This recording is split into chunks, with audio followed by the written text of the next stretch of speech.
Cleveland is a city of champions once again. I came back home to win a championship and energize Northeast Ohio. But in a place like Cleveland, there's so much more work to do.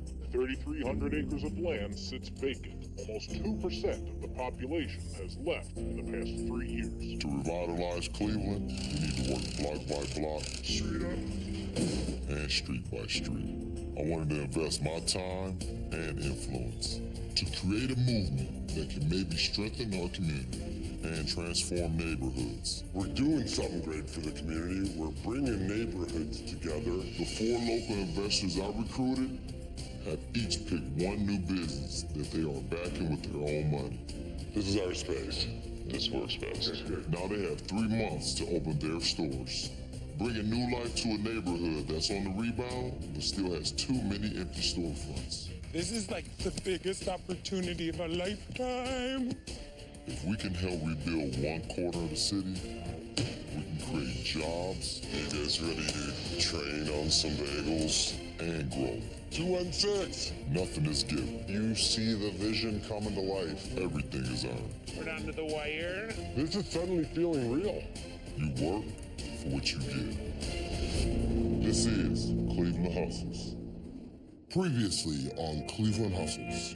With less than 2 months ago before our stores have to open, Sean from Old City Soda finally closed a deal on a retail space to share with leather goods maker Fount. Yeah, good job, sir. Cleveland Bagel Company was faced with a complicated build-out for its storefront that could put it way over budget and behind schedule. I think this is doable, yeah, with budget aside. No, budget is never aside. Anne from Groundswell was shaken when her plan for a rooftop deck for her yoga studio was called into question. There's not even bathrooms on the roof. What? And after testing the limits of their investor, Jonathan Sawyer, I came to this table prepared to walk away. Fount finally signed their operating agreement and are now ready to move forward with their partnership. Cheers. No hard feelings. Tonight, Too fat in the center. with only 4 weeks remaining before doors open, all 4 businesses are behind schedule and facing unexpected obstacles as they rush to get their stores open on time. What's that gonna cost? I think we're about 6,000. What? And while LeBron comes home to pay it forward, Know one thing, I love you guys always. Groundswell struggles to construct its rooftop yoga deck. Don't go through the joist. Cleveland Bagel Company and Old City Soda are desperate to get the permits that they need. We need to be open on the 20th, so I just wanted to see if there's anything you guys could do. But Fount has customers knocking down the doors before they're ready to open. I'll buy this one if you buy that one. Oh. Cleveland Hustles starts now.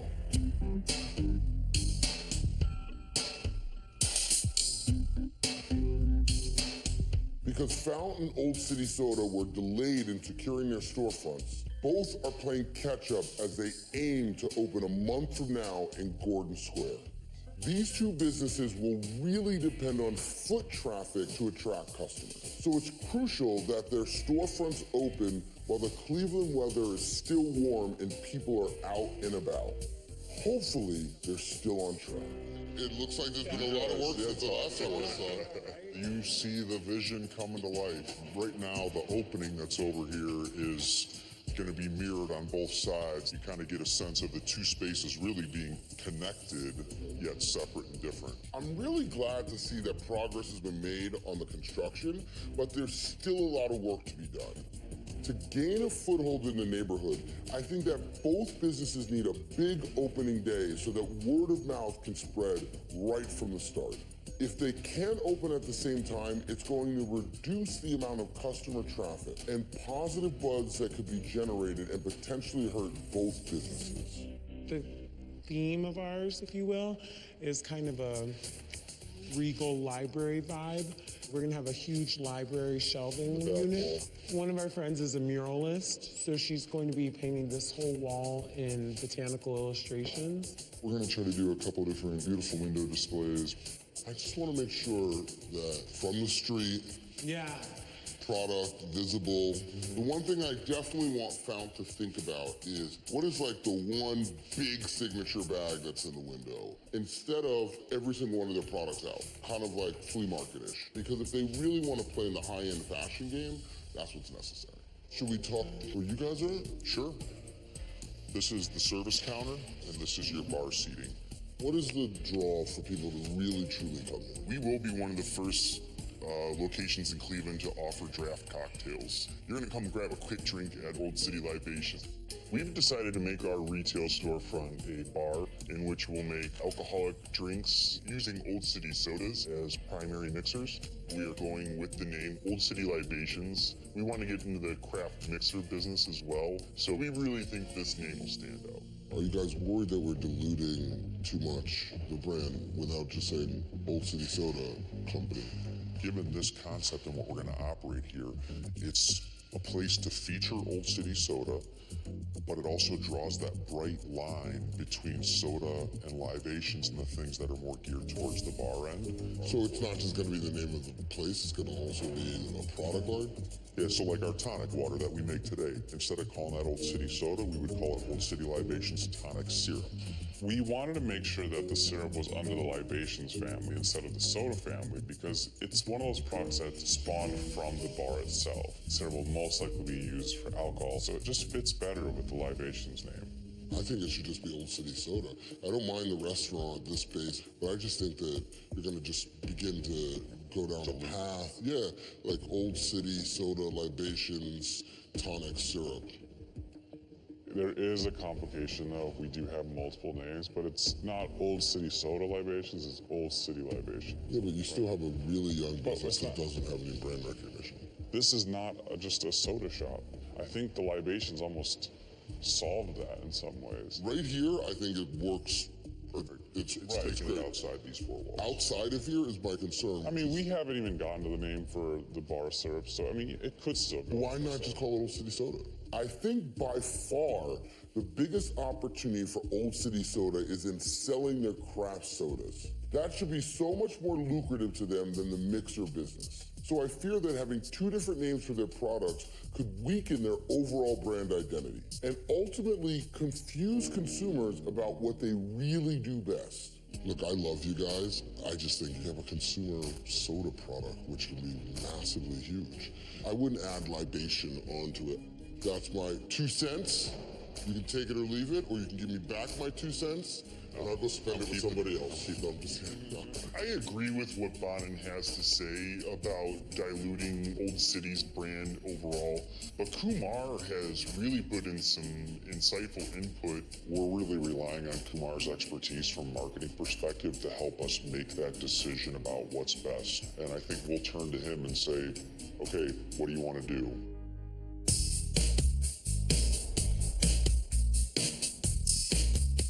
This was our original thought, was to sort of work with what we have existing. What is going on here? Where'd the front of this building go? Didn't I tell you I wanted to switch buildings? It was that one over there. Sorry.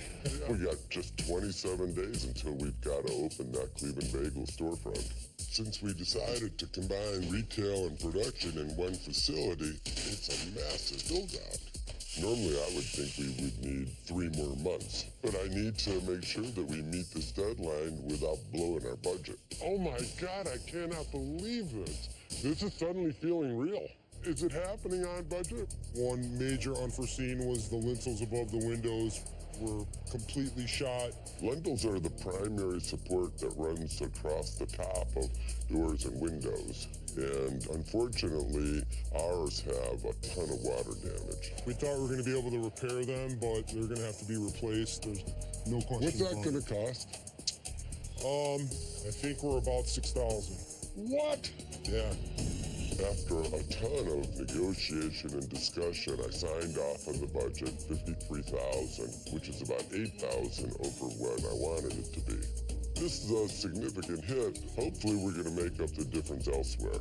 Tell me the good news. There's good news inside. Let's go check it out. Whoa! So here's what we have, yeah. Oh my God!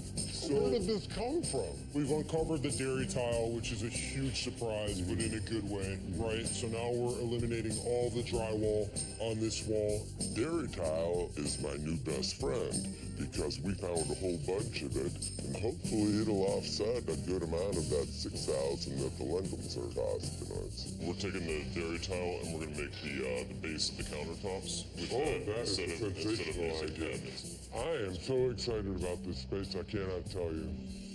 We're probably tracking about a week behind on that area. So are you saying we're a week late right now? Potentially with that, yeah. I mean, we're still moving here, we're still roughing in. Is there any way to beat it? I don't know. I mean, what are the options? I don't know that there are any. There are no options. No. Meeting our deadline for the grand opening is proving to be a little bit of a problem because we have to replace both lentils in the front of the building. Add to that the food permits and the inspections that we need. We can't get the permits until the construction is finished.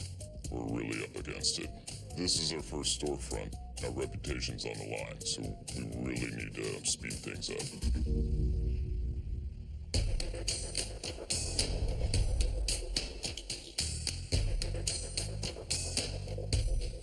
It's good to see you again. Too. Anne is in the middle of an extensive renovation to turn this former stockyard into a yoga studio. But she's made changes after I spotted flaws in her initial design. You're gonna do this space as well down here? Yeah. Okay. You said I need a bathroom. Yes, yes. The first step of our plan was to create an outdoor yoga space up on the roof while we renovated the first floor for our hot yoga studio. So there will not be bathrooms? We have bathrooms on the lower level. There's not even bathrooms on the roof in the plan. What? But when Bonin said I needed to have bathrooms and check-in easily accessible to clients using the rooftop, I realized if we moved the hot yoga studio to the second floor where the existing bathrooms are, we could then have our bathrooms and our check-in closer to the roof and solve the problem. This will be a storefront between these two pillars here. And then the studio actually goes on the side of these three pillars. So we can still fit about 85 mats. Wow, sure. I love it. We have a bathroom, we've got an indoor space, we've got a real place for retail. All of a sudden, I feel like the groundswell concept can really come to life here in the way that she really envisions it. You want to see the roof? Yeah, sure. Okay. Has anything been done? No. I make it up to the rooftop, and it is an entirely different story. There is nothing done. I mean, nothing is done. I became very concerned. I thought that this building was going to get taken down. Yeah, I thought so too. It's just kind of a can of worms that the landlord didn't want to get into that completely blocks the view of the city. So people are not actually going to be able to see the city at all. Just from here, like if you're on this side of the deck. Huh, that's a shame. It's disappointing that Anne's vision for the rooftop is being compromised. But worse, it's taking more time than expected for her to get the work even started on the building. With less than 4 weeks left to open, I don't know how she's going to turn the second floor and the roof into a positive user experience for all of her clients. I'm really surprised that she's this far behind. Coming up on Cleveland Hustles. Too fat in the center. Fount takes a big leap forward. I'm really just thankful for you. Like really, really thankful for you. And LeBron comes home. This night right here trumps it all.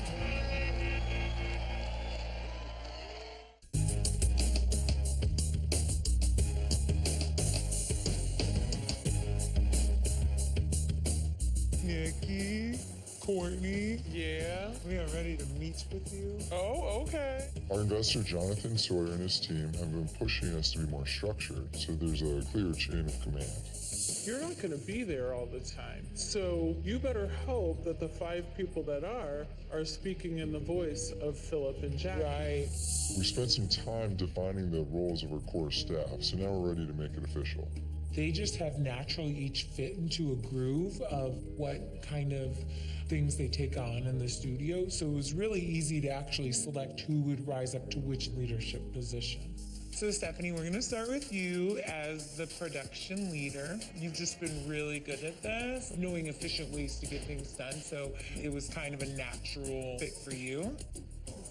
Courtney, let's jump in with you real quick. So you're the head designer and the master of sewing. With that being said, we were talking about it, and I think really when it comes to new designs, we kind of want this group to be the core team that comes up with the new ideas for designs.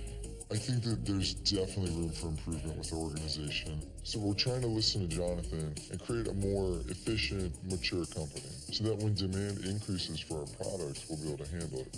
We just want to thank you for everything you've done this far along. And we wouldn't want to do it with anybody else. Not going to get emotional over here, but I might. But I'm really just thankful for you. Like, really, really thankful for you.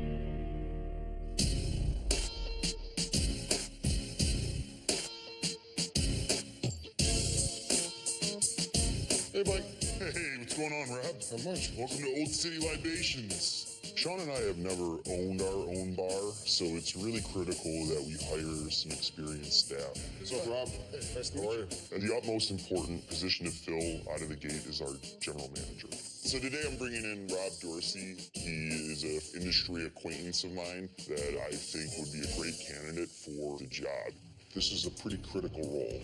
We have to get this right because Mike has to be able to step away from this operation, as do I. We need someone that we can actually trust. So tell me a little bit about the scale of kind of operation that you've had to run. One of the last places I was the front of house manager for, our average Saturday was around $20,000 to $25,000.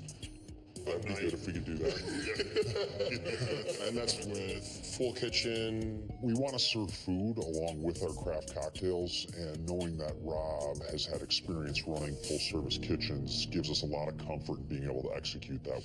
I come from a background where our leadership positions, we can do things like profit sharing. There's a lot of people that are instrumental to our growth, and we feel like everybody should be part of that. It's important to us that we pay a fair wage to our team members, but we want to do more than that. With profit sharing in place, we can really give back to Cleveland in a big way through higher salaries and pay, but at the same time, our people end up with a much bigger stake in the game and feel a lot more connected to the business. You know, I would love to grow with the company as you guys grow. I want to do as much as I can for the company. Sounds like a healthy challenge. Rob seems like he's willing to roll up his sleeves and get his hands dirty. And at the same time, he was incredibly personable, which you need for someone in that kind of role. So I think he'd be a good fit. You guys enjoy the rest of your day, all right? Yep, we'll do.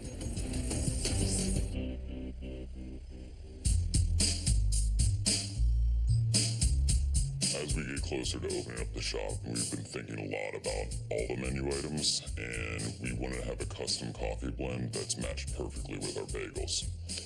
We're going to go see Dominic Caruso at Caruso Coffee. Partnering with other local businesses has always been important to Dan and I, so this affords us the opportunity to get the products that we need and still support local entrepreneurs. Welcome to Caruso's. I thought we'd start by a little tour. Jeff came to me one day and he was like, what if we served coffee with bagels? And I'm like, it's crazy, it's a little risky. It can be a dream. It could work. Oh, wow.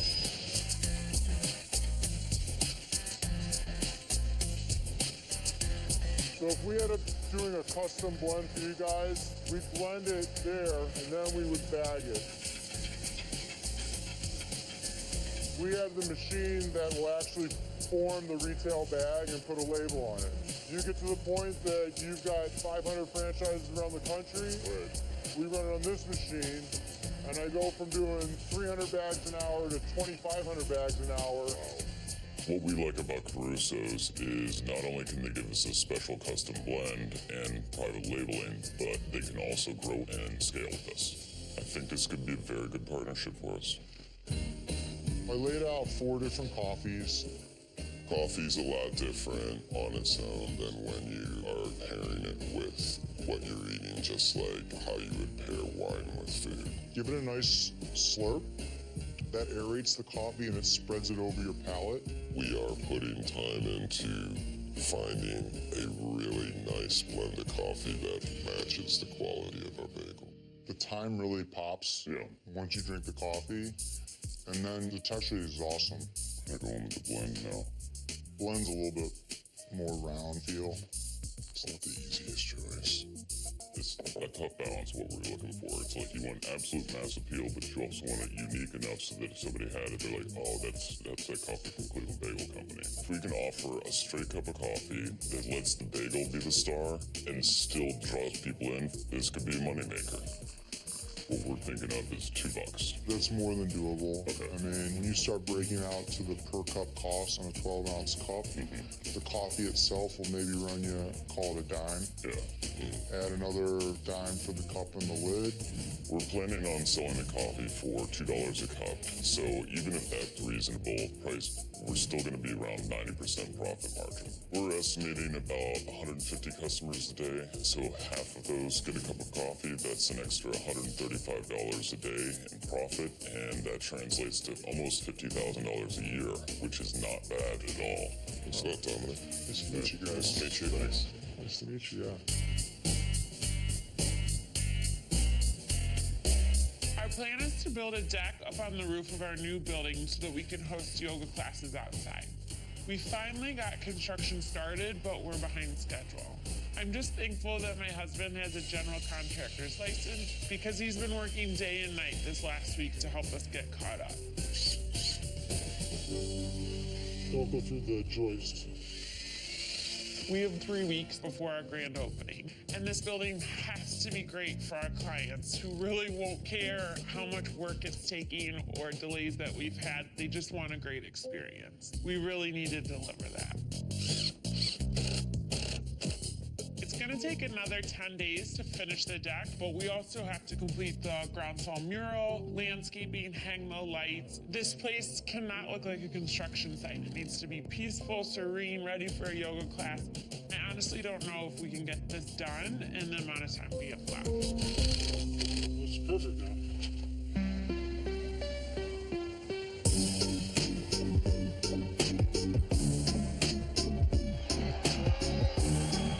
For years, LeBron James has been committed to revitalizing Northeast Ohio. Cleveland Hustles is just one example, but he also has his foundation.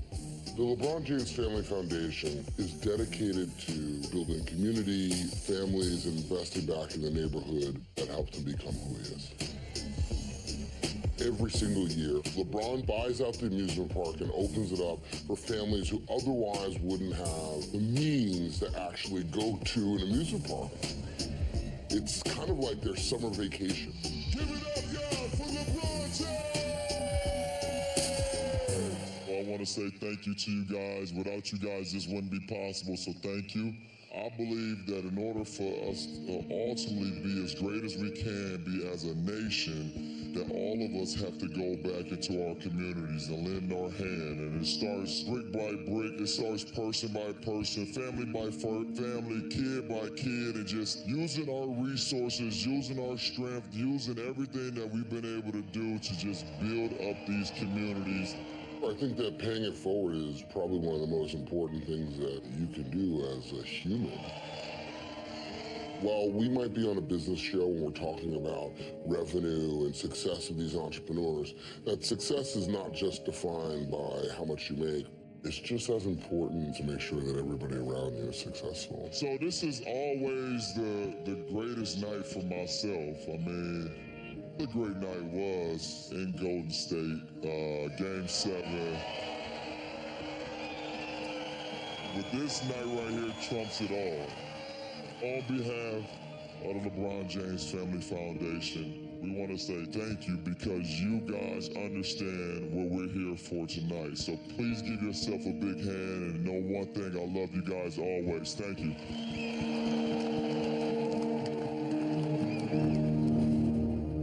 Coming up on Cleveland Hustles. Come and get them! Cleveland Bagels! We should get him a t-shirt that just says Carnival Barker or Bagel Barker. I just wanted to see if there's anything you guys could do, because I think this is our last piece that we need for the liquor permit without a liquor permit. The opening of Old City Libations is all but done.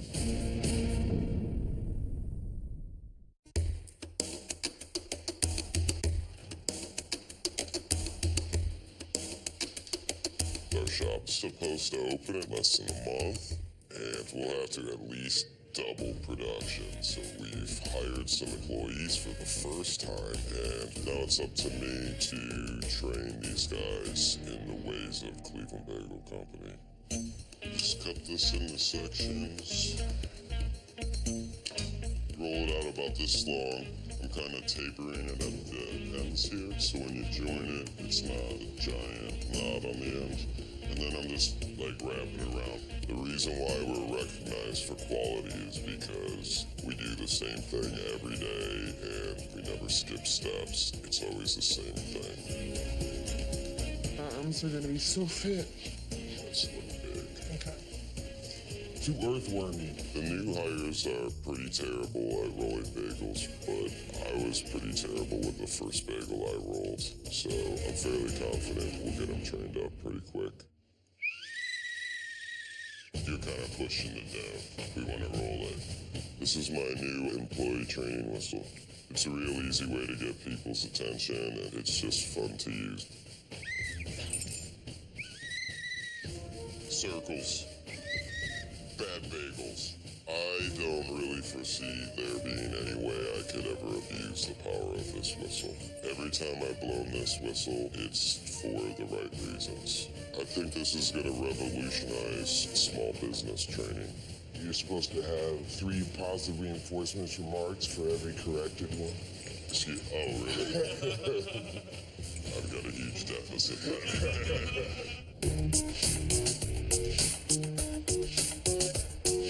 In order for us to build up the inventory that we'll need to open up the storefront, we're going to have to increase our workforce and bring on more full-time employees to help us hand sew the bags.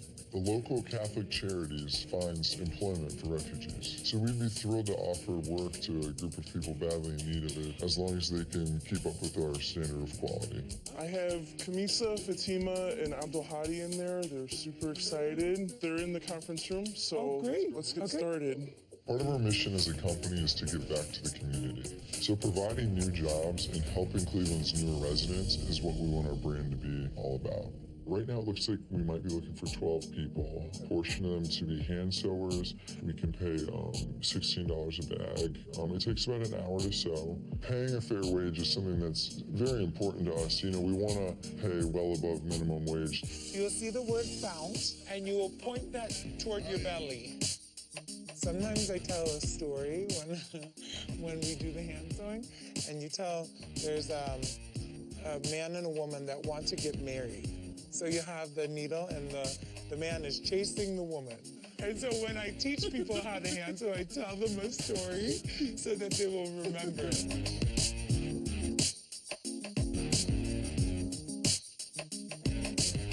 Oh, you made it. Look at you. It's so fast. Okay, so now I need to catch up to you. Everyone is picking up the sewing very well by hand. We feel really lucky to have been connected with the Catholic Charity Center, and it seems like the perfect opportunity for people here as well. I think that it couldn't be a better fit, and we're really excited about it.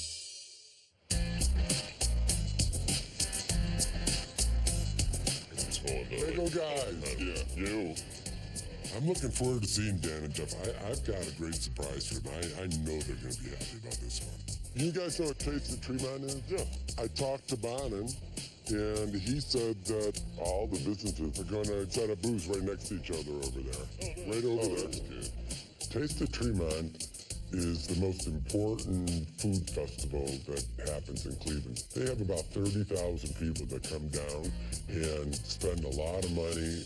Jeff and Dan at this are gonna kill it. We really haven't had the customer interaction lately, so I think it'd be fun to do it. These events are great for us, and usually they're a pretty good boost, like a morale boost for us. Plus, we're always cooped up in the kitchen nowadays, so it's nice to just get out and do something. I think this is gonna be really good for us. You know, that's a high publicity event. If they could create a demand at Taste the Tree Man, on opening day, I guarantee you there's gonna be lines out their doors. We're showing you the next generation of Cleveland Bagel happening right now, right before your eyes. Yeah.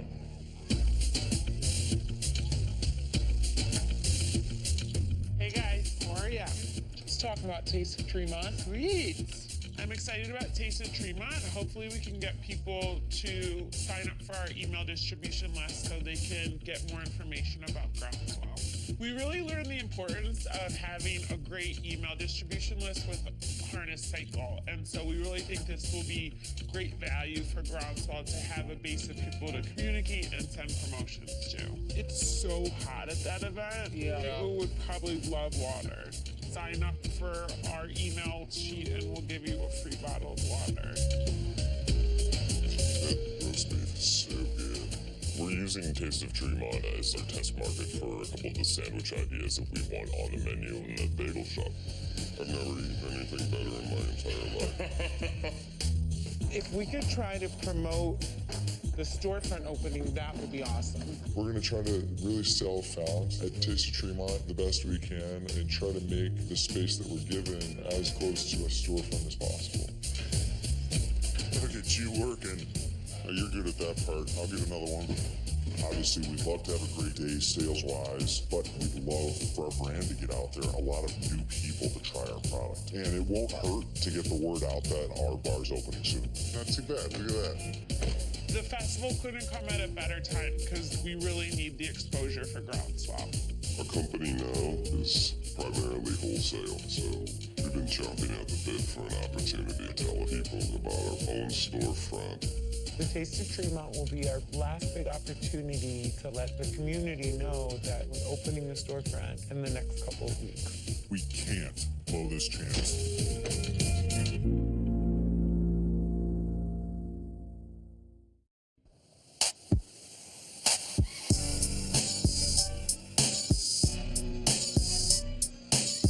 Today is the Taste of Tremont, which is Cleveland's biggest outdoor summer festival. Our entrepreneurs each have booths set up as they make their last promotional push before their storefronts open in less than 3 weeks. Sodas and floats, guys. Sodas and floats. What I love about Taste of Tremont is that you actually get to see a neighborhood that's been revitalized. Turkey, Greg.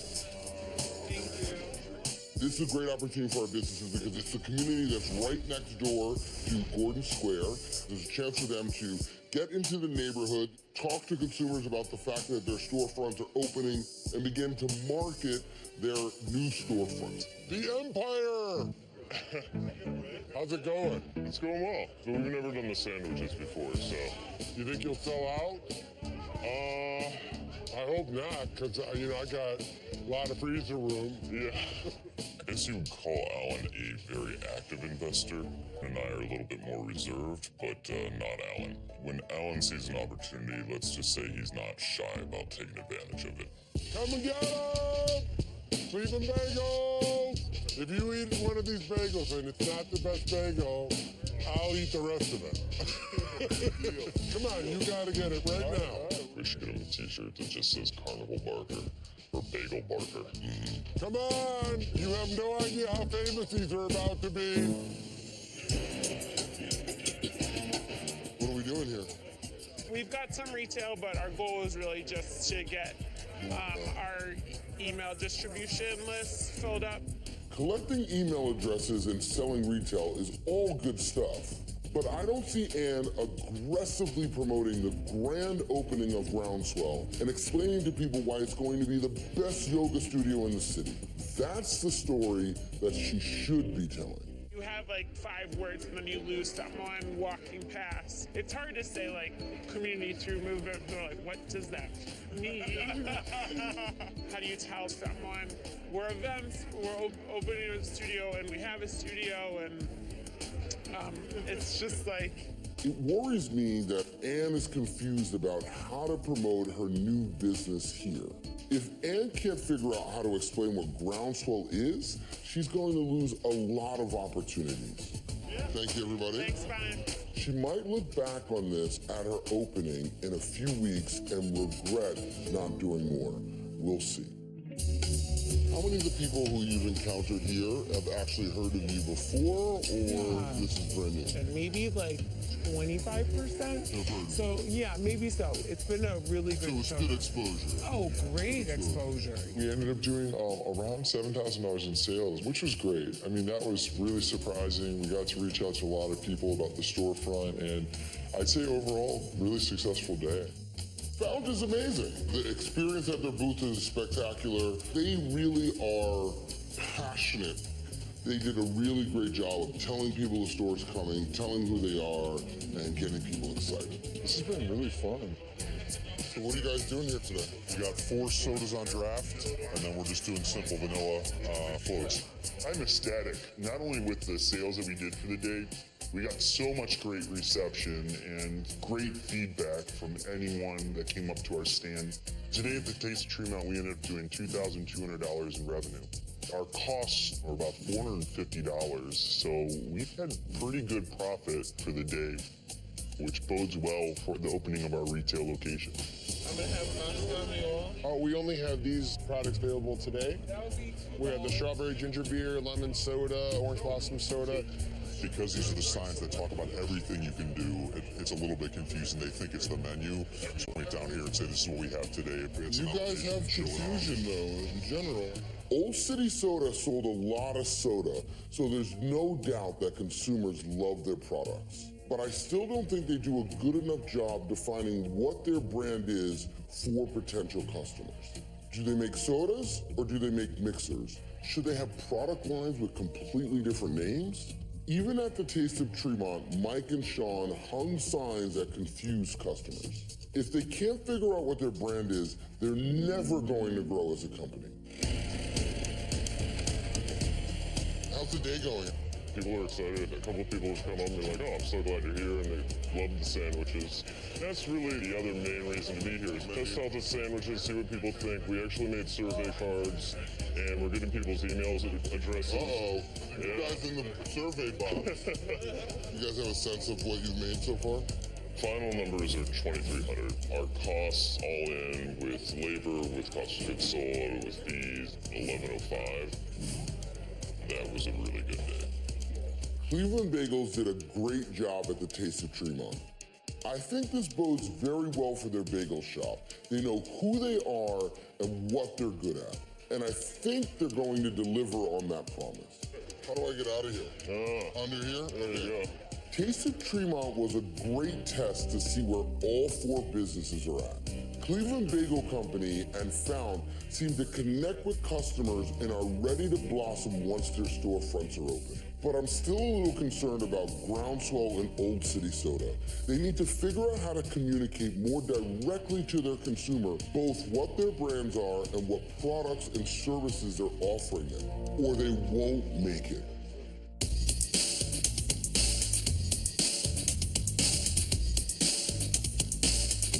We're 2 weeks out from our open date, and the list is incredibly long for the amount of items that we still have to square away. We need to build a bar. We have to build a kitchen. We're installing a bathroom and a storage closet on the first floor. We need to do all of the design and lighting. We have to finish with all our accoutrements and furniture that fill the space. But even if you take the construction component out, we still have a lot of permitting we have to get done, not the least of which is getting a liquor permit. Hi, is this Belinda? Hi, Belinda. It's Sean Atkins with Old City Soda. How are you? Even under the best circumstances, getting a liquor license typically takes 60 days. And with this latest snag, I'm just hoping and praying that it doesn't delay us even further. I just found out that the background check for one of my partners, for Mike, was actually an FBI check, not a BCI check. In order for a bar to get a liquor license, the owners actually have to get a background check. Somehow, Mike's was run through the wrong department, which means we might have to start the process all over again. It would be a pretty devastating blow. We need to be open on the 20th, and so I just wanted to see if there's anything you guys can do, because I think this is our last piece that we need for the liquor permit. We can't open our bar without a liquor permit. I'm hoping they can expedite the process for us, but if they can't, the opening of Old City Libations is all but done.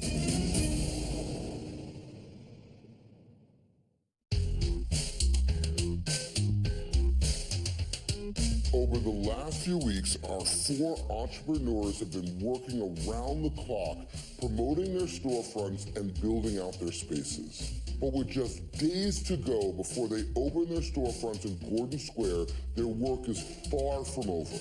It's not just about finishing construction. They also need to focus on the details that make great customer experiences. From getting their decor right to fine-tuning their menus, everything has to feel perfect when those doors open, or else customers might not come back. Bonin made it very clear to us that our window display should feature only our finest bags to attract customers, and we completely agree. So today we're working on our window design, and I think we have a pretty good plan, but we want to make sure it's effective. You gotta take all the bags out of here. Do you have any of these on the display? No. Brought them for, yeah, we can pop them on those shelves and see how they look. We want to treat the window display like a picture. We want people to see the bags, and everything else in the frame of the window needs to kind of complement the bags. Some antique chairs and trunks and things would serve as kind of pedestals for our bags. The theme is bags and vintage. You guys should go out and look at it real quick. Okay.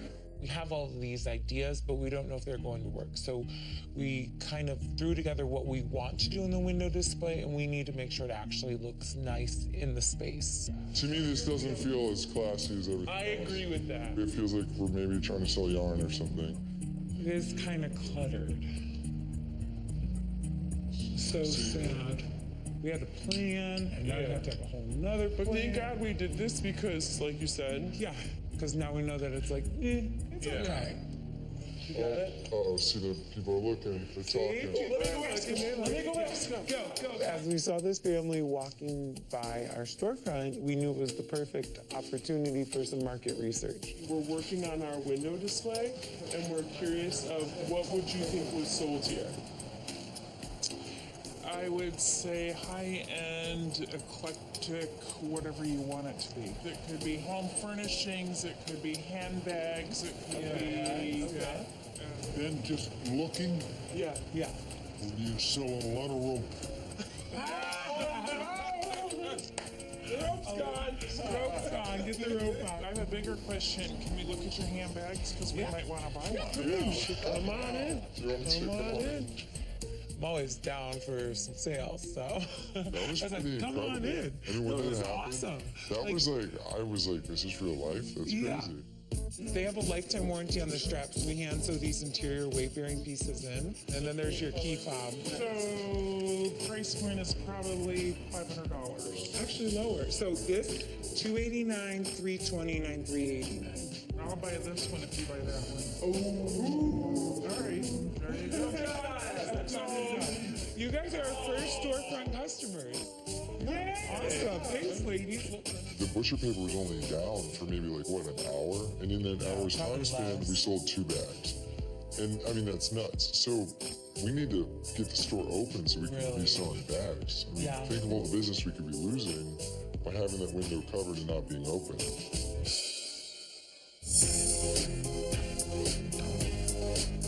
Today we're doing a photo shoot to hopefully snag some images that we can use on social media platforms and our website to promote the opening of our retail location. Our investor Kumar Arora has some pretty cool ideas about how to capture that we use all natural products and all fruit juice in our sodas. So we're really psyched to see how the pictures turn out.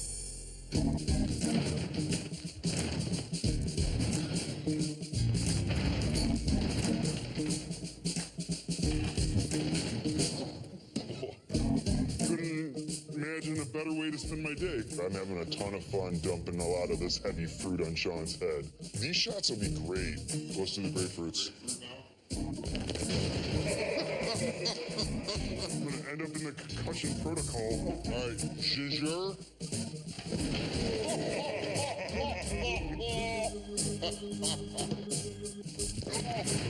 That one hurts the most out of all. Today was a lot of fun.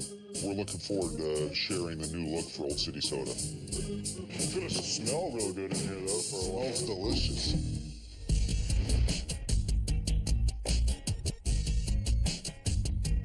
Is the electrical electrical done, or no? They still have more to do. Yeah, so we're running about a week behind schedule, opening up the shop. So at this point, we're working 20-hour days just to speed things up and get things back on track. We have to open on time as planned, otherwise we could lose the momentum that's happening from all the promotion. We have a ton to do. The lentils have been replaced, we've removed the concrete, and we're installing the windows. But we still have to build out the retail area and finish the facade.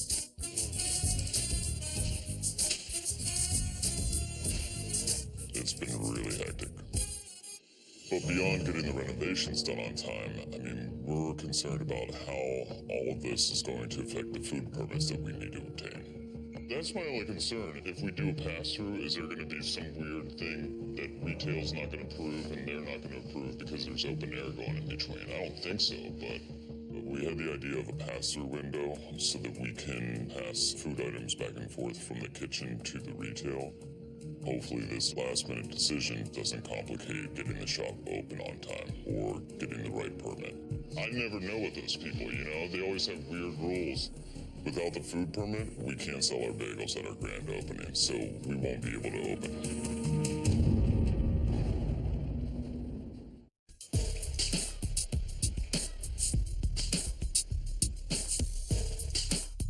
With only 2 weeks to go before our businesses are supposed to open their storefronts, I want to sit down with the investors and find out how they think things are going.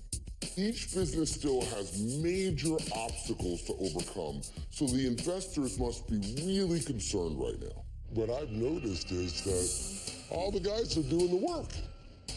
Like my guys did the whole demo. I heard that Ann's been doing it? We're putting in the deck. And that's what you gotta do sometimes, Alan. Something I keep harping on with her is that this is your first time to make an impression for a brand new brand. Exactly. And the brand not That's only, my concern. Yes, needs to be accepted by the community and believed in by the community. Ann is not short on ambition, and I love her ideas. The question for me is, does she have the marketing skills to elevate Groundswell into the go-to yoga studio in the city? And will she have enough clients to sustain the business when doors open? Mr. Sawyer, how are they doing? They have made leaps and bounds working through the decision-making process. But what happened was we were so far behind with the structure and what we needed to get in place, we had to halt it all. Give them the opportunity to open the storefront without the added stress of getting corporate in line. And as soon as those doors open, then we can take a step back again and finish handbook, contracts, and the hierarchy. On the flip side, too, they're already doing sales and the doors aren't even open. Actually, literally street traffic walking by. Really? They have, I think, 5 bags sold before doors open. If we can get real foot traffic there, that front-end retail is going to do well for them. Are they opening at the same time? Fount and Old City? Assuming that the approval process goes through with Old City, they'll open at the same time. My concern is that inspections won't go through as effectively as they think. And it wouldn't be a surprise, by the way, because your liquor license is the last license issued. And you have to have everything, your menu approved, everything. And then in the last moment, the liquor people come in. I'm going to tell you the biggest surprise of all. My guys somehow are going to open it on time. I don't know how that happened. I think that when you hammer it and you say, we're opening this place in 90 days, you need faster people doing more for less. Cleveland Bagel Company has made a ton of progress over the last few days, and Alan now thinks they're back on schedule. But if there's any further delay in the construction, inspection, getting permits, then forget it. They have no chance. I'm thinking that there's a certain breed of business that outlast all the other ones. And they're the ones that are growing in steps and allowing kind of fate in there too. I believe in fate, but I like to stack the deck. We're getting down to the wire now. Every decision that these businesses make will be critical to ensure that they come out of the gate strong. But the deadlines are so tight, it's going to take more than just determination and skill to make it happen. They're going to need luck on their side as well. The majority of small businesses fail in their first year. Can these guys be the exception? I hope so, because their futures depend on it, and Gordon Square is counting on their success. Next week on Cleveland Hustles. Hello, Cleveland! After 3 months of hard work, the entrepreneurs finally open their storefronts to the public. What else needs to be done? Or do they? Our liquor license is at risk. There's nothing less successful than telling people, guess what, don't come. Right now it's pretty sweltering. It's about 85 degrees. No power to it. You may not be able to fix it. But no one's going down without a fight. We can all get better and build this city up by just showing up together. It's been a long road, but change is coming to Gordon Square. For exclusives and extras, visit clevelandhustles.cnbc.com. Next, Marcus merges 2 families into one risky furniture business. Made a bad investment. I'm not letting go.